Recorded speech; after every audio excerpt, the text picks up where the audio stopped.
Hi, this is Nat Moes. I'm back with Sam Krohlow. We're watching the Tokyo MTG Vintage Open. This is round 4, game 3. Been watching for a while. We've got mono red on the left and blue white Bomberman with Monastery Mentors on the right. Is that a Sword of Fire and Ice in there? He does have Sword of Fire and Ice.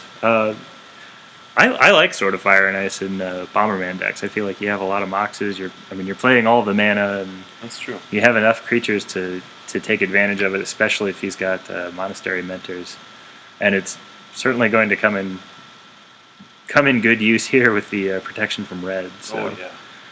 I think that's pretty good. It looks like the mono red player is mulliganing. I think he's going to 6 cards. Either that or he was slow shuffling, but I think we're mulliganing. Yeah, so far we've seen 2 planeswalkers that I've never seen resolved in Vintage before. So we saw Koth the Hammer and then Sarkhan Dragonspeaker in games 1 and 2 from the mono red player, and he's got Koth in his hand again. And a Magus of the Moon and Soul Ring as well. Magus of the Moon is going to make an early appearance here, I think.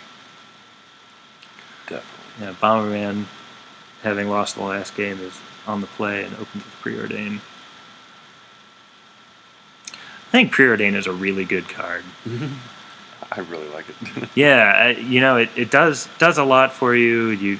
The format isn't so fast right now where you have to leave the mana open on turn 1 to have a counter necessarily. What did he just get off of it? Is that a Tundra or a Library? I think he's got Library in his hand there. He's going to be really sad when his opponent plays Magus of the Moon. Yeah.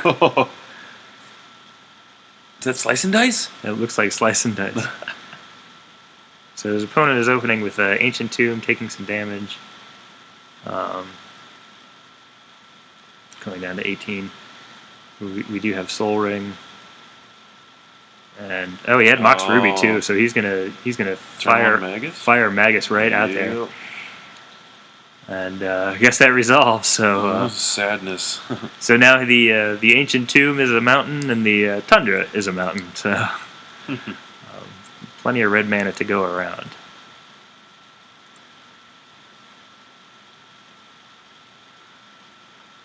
So, effectively, the Bomberman player is dealing with colorless mana, which is lucky for him, I guess. He's got the Sensei's Divining Top that'll help fix his draws. He might be able to draw into his. He does get blue mana. Yeah, he's got colored mana now. He's got blue. That'll be extra useful. What do you think? Should the red player have played a mountain instead of the Ancient Tomb? There. Because he would have not lost 2 life, and then Tomb would have been a mountain next turn anyway. I think that's probably a small point at this point. Yeah. And I think he could have saved himself 2 life, maybe. Right. And if he'd gotten a read that his opponent had Mindbreak Trap or anything like that, he could have just played the Mox and then the Magus of the Moon instead of running out all 3 spells. But he did get the Soul Ring out there now when he did have the extra mana. So I think he's accelerating as much as he can. So he just drew Chalice of the Void. I think that's a powerful draw here. Maybe a turn too late. Yeah, it's a little unfortunate his opponent already had a bunch of Moxes out. We gonna see Koth this turn? I think it could be Koth. Nope. At least Soul Ring still makes 2 mana. Yeah.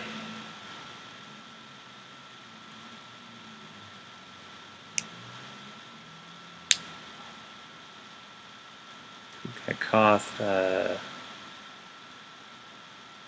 He's turning that mountain into a creature. Yeah, the Koth's ability turns it into a creature permanently, but it doesn't untap it. I don't think. I feel like it's only till end of turn and it untaps it. Okay. So we're on different sides. Well, he didn't untap it. Interesting. And I'm pretty sure he added to Karn's ability. Oh no, he did. He took the mana from it and used it to play Chalice. I see what he did there. Yeah. And He's attacking for 2. So with what was the second mana for Chalice?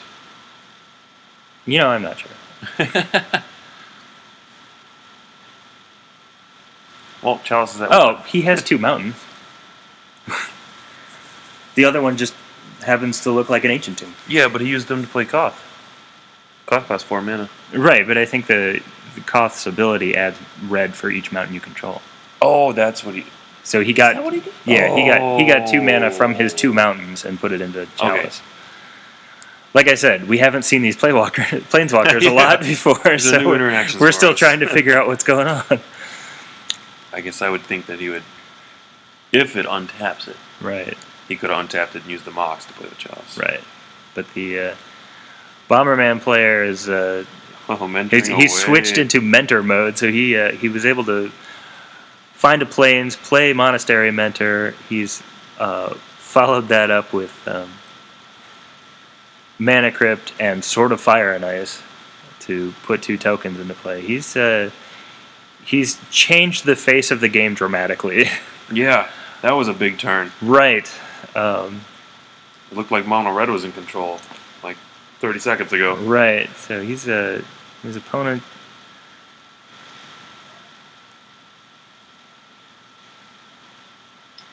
I think his opponent just drew... It's either Slice and Dice or Pyrokinesis. Did he already have the Slice and Dice? Maybe he already had the Slice and Dice. I think he has a second Koth in hand. And we're going to find out what his draw was right here. Perhaps, maybe. Figuring out what mana he wants to use for it. It looks like Slice and Dice. Oh, yeah. So he's cycling Slice and Dice, which deals or makes all creatures get -1/-1, and he'll draw a card off of it. Is it 1 damage or -1/-1? It's -1/-1. Oh. Laughing at his draw there. Drew a land, not what he needs right now. Yeah. Really needed to be able to kill that Mentor, I think. Yeah, Pyrokinesis would have been awesome. Right, the Mentor is still going to be quite a threat with the Sword of Fire and Ice on board. So. Yep. Get in there with Karn while you can. Yeah. Activating the mountain with Koth and attacking. Gonna leave the Magus of the Moon at home. Doesn't want to get that killed and turn on his opponent's Tundra. Oh, yeah. and At start. that point, would it be better to kill the Mentor? Actually, yeah, it probably would. 'Cause I guess you have Chalice to take care of swords. I don't know. That's interesting. Could go either way. Yeah, I think you're right. I think I probably would have attacked there. I think the only thing you're worried about is if your opponent has a spell and he was tapped out at the time. So, Yeah. Mentor suiting up with the sword, and again we're playing spells into the Chalice to. This time on purpose. Yeah, this time to trigger prowess and to make more monks. So, got rid of Koth there, and I don't. Since he didn't deal damage to a player, he's not going to draw a card.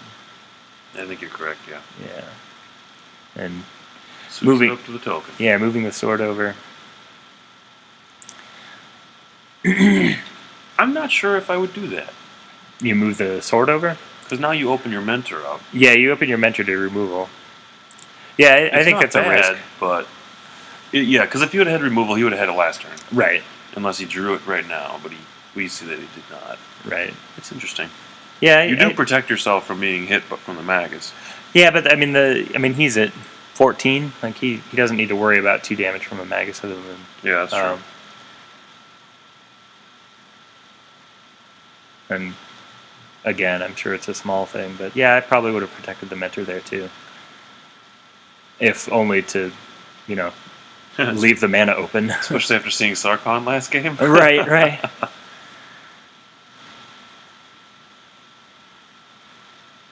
Sarkhan was definitely surprised.